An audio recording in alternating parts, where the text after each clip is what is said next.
asleep for almost 8 hours now. This is my slow routine. I'm awake, but I stay in bed for a little bit. And I'm ready for my morning routine. Let's go.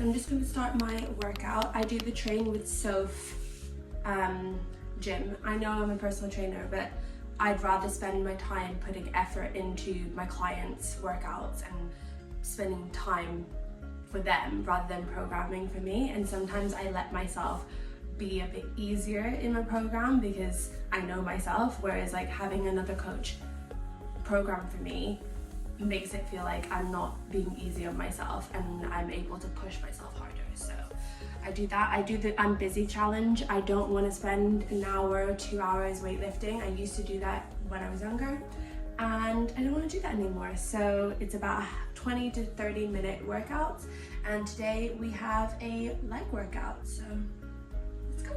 I'm actually really into female rage songs. Usually I do like a little slow morning song, like slow mornings, early mornings, but my ovulation period at the minute, and I just really want to rage and feel empowered as a woman. So yeah, just need to turn it down a bit.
So my morning walk is how I get ideas, how I really sink into my mind, how I feel myself in the morning. I feel, what do I want to do? I run through like my to-do list, and I basically really center myself for the rest of the day.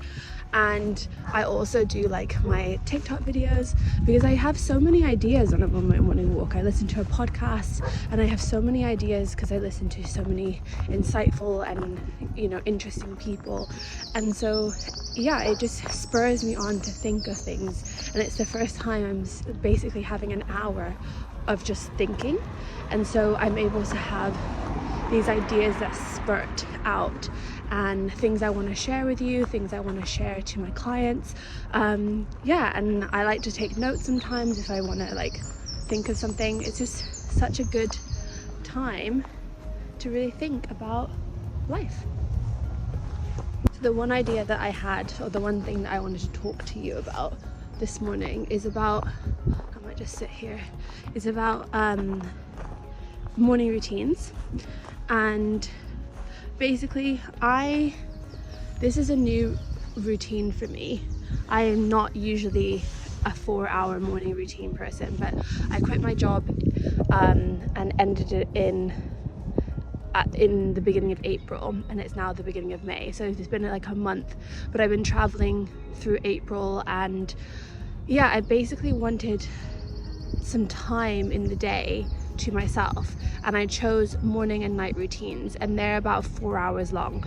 And when I was doing full-time work, I didn't do that. Like I wasn't able to have 4 hours in my day to myself, and I chose only certain things that I really wanted to get done, like meditation and walks. And those two things in the morning, if I got those two things done in the morning, I felt good and I was ready to go to work. I'm able to set my morning up now, and that's so wonderful, and I love it so much.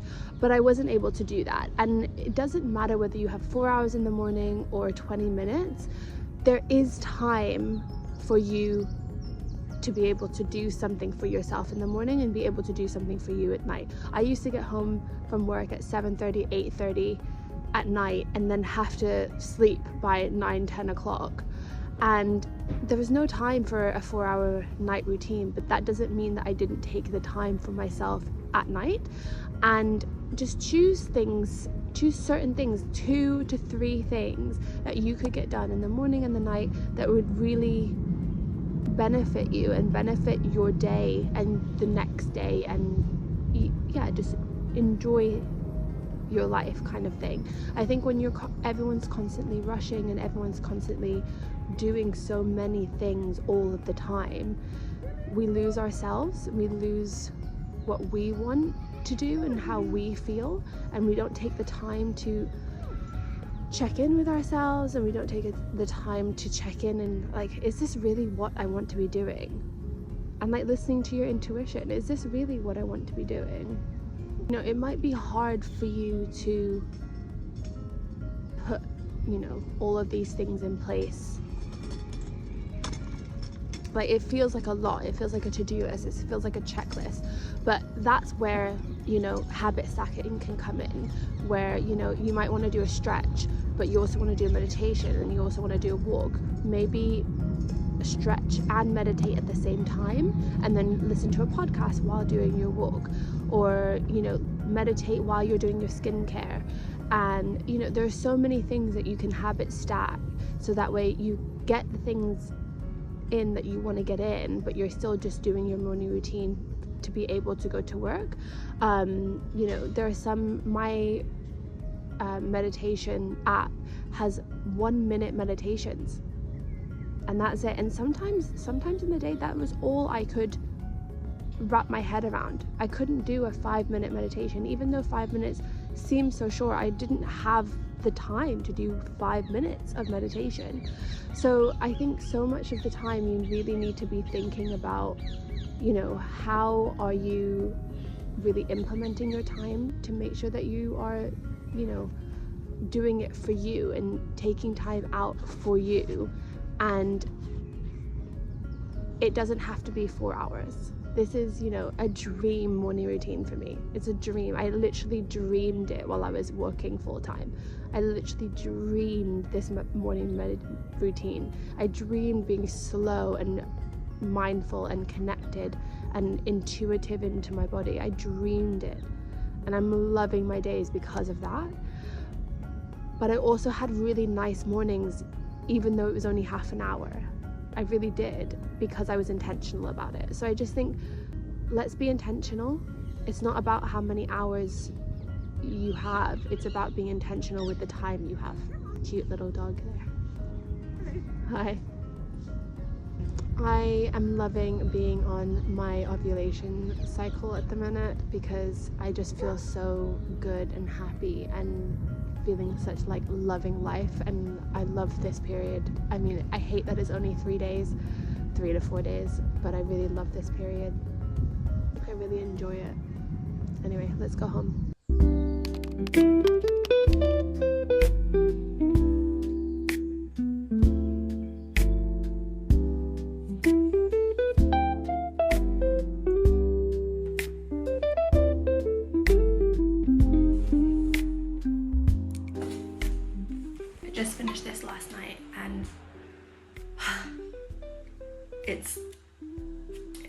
I honestly didn't believe I would like it. I was very hesitant at the very beginning and I was like, I just don't think it's going to be for me. I got to page 300 and I was like, this is incredible, and just I couldn't put it down. It was so good. So I am going to buy the second one today because I'm gonna have to keep going because I can't. Oh, it's just the most incredible 500-page book I've ever had. Wow.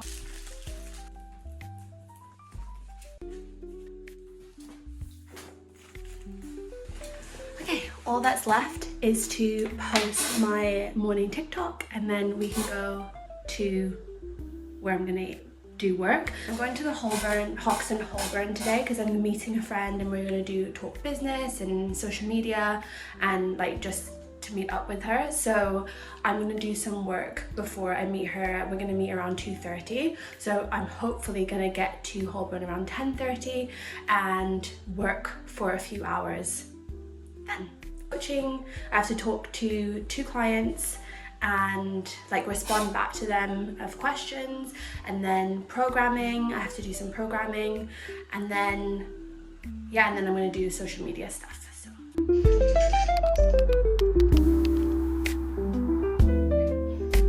I'm doing a coaching day of like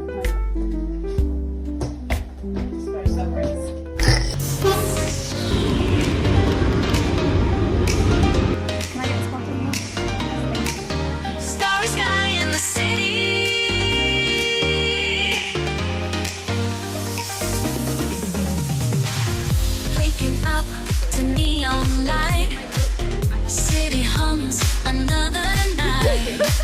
Sunrise breaking through the haze. Start the day, a brand new phase. People rush and taxis honk. Sidewalk surge, a morning storm. Coffee spilling on my shoes. Still I'm dancing to the news. Sunlight in the city glow. Everybody moving. Thank you so much for watching this video. I hope that you found it just a fun, interesting video. This is definitely just more of a general sense of what I do during the day. My main objective in the day is to be slow and intentional with like my days, but I am very much, like I said, an intuitive movement coach where I really do try and be really intentional with what I'm doing and to listen to my body at every step of the way, and make another video about how I listen to my body throughout the day. Like today I normally wake up at 5 a.m. and today was really hard for me. I woke up and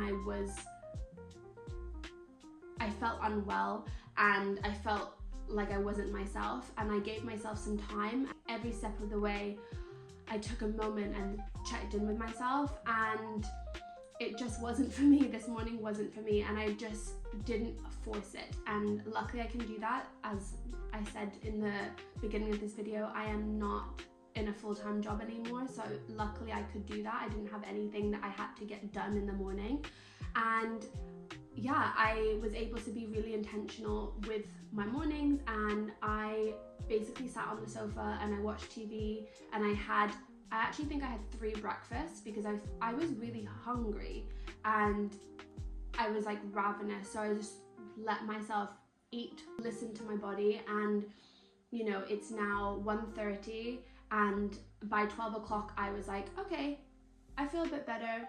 I feel like I'm in a better mood. I was in a really awful mood in the morning, and I felt like I was in a better mood, and I just did my makeup, I got myself ready, and I felt much better about it. Now I'm gonna go out for a walk, and you know, I'm going to meet my sister, and I just feel in a better mood. And I think sometimes so many of us say like we're in a bad mood, so we would just not check in with ourselves all day and just either sit on the sofa all day, which is perfectly fine, but not checking in with yourself is not perfectly fine.